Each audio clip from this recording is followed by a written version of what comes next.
नोव्हेंबरला आपला जो लोकशाहीचा जो महत्त्वाचा भाग असतो की दर 5 वर्षाला निवडणुका होतात. मग त्या लोकसभेच्या असतील, विधानसभेचे असतील किंवा मग आपण ग्रामपंचायतला, आता ग्रामपंचायतला मतदान दाढून होतं 96% 99% होतं.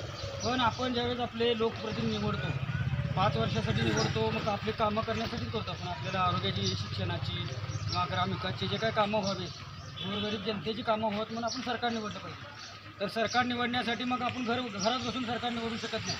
तर ज्या दिवशी आपलं मतदान डिक्लेअर झालेलं आहे, भारतीय निवडणूक आयोगानं जी तारीख दिलेली आहे 20 नोव्हेंबरला 7 वाजेपासून 5 वाजेपर्यंत, तर आपण आठवणीनं मतदान करायला पाहिजे. आपल्या मुलांचा जर शिक्षणाच्या सुविधा पाहिजे असतील तर आपल्याला 5 वर्ष मागण्यासाठी आपल्याला आपला हक्क बजावावा लागेल. तर आपल्याला हक्क राहताना बोलण्यासाठी तुम्ही जर गेले कुठे तर म्हटलं माझं काम करा, मी म्हटलं तू मतदानाच्या दिवशी गावात पण नव्हता, असं व्हायला नको.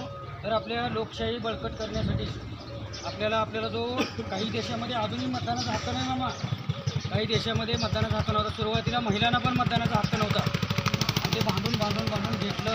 आता त्यांना त्या मतदानाच्या हक्कानंतर रिझर्वेशन पण मिळाले. आपल्या ज्या काही छोट्या मुली वगैरे त्याचं टेन्शन असतं. त्याच्यामुळं 20 तारखेला पोटाला शाई लावून घ्यायची.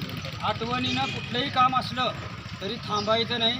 आपल्या वेळेनुसार सकाळी 7 वाजता जर मतदान चालू तर लवकर मतदान करायचं आणि आपलं शेतातलं काम असेल, कुठं गावाला जायचं असेल तर जाऊ शकतो. पण लोक 500-500 किलोमीटर येऊन मतदान करतात, आपण गावात असून मतदान करत नाही. लोकशाही जिवंत ठेवण्यासाठी मतदान गरजेचं आहे. संविधान जिवंत ठेवण्यासाठी हे आहे. गरज आहे. हे तहसीलदार कार्यालयाकडून आम्ही जनजागृती माणसासारखं जगण्याचा अधिकार महाराष्ट्राच्या नव्हे तर भारताच्या संविधानानं दिलाय.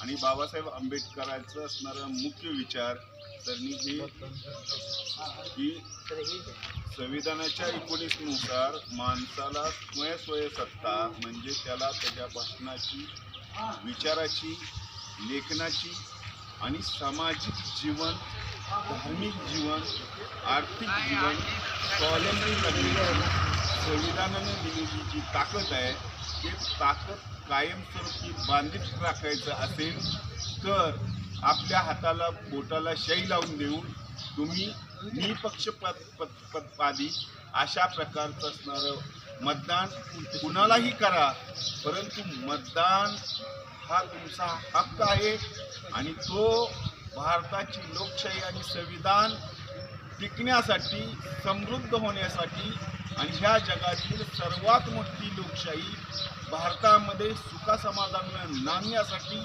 धार्मिक तेढ बंद करण्यासाठी मतदान ही काळाची गरज आहे. प्रत्येक जणानं मतदान करा एवढंच माझ्याकडून. जय